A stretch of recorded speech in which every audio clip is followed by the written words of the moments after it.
Sudarlun, Kepala Kejaksaan Negeri Biren Muhammad Farid Ramdana SHMH, Senin pagi 14 Februari 2022 menghibahkan 2 sepeda motor hasil rampasan kasus narkoba yang telah memiliki kekuatan hukum tetap kepada SMKN 1 Biren. Sebelumnya penyerahan dilakukan Kejari Biren bertindak sebagai pembina upacara. Penyerahan 1 unit sepeda motor RE King dan Honda Beat dalam kondisi rusak tersebut diperuntukkan sebagai alat praktik para siswa.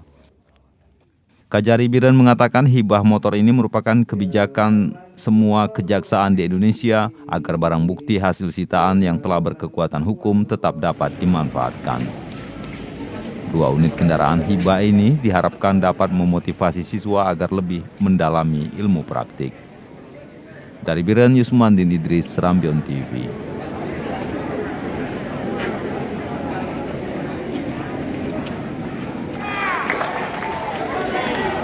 Bulan lagi ini udah hidup ya.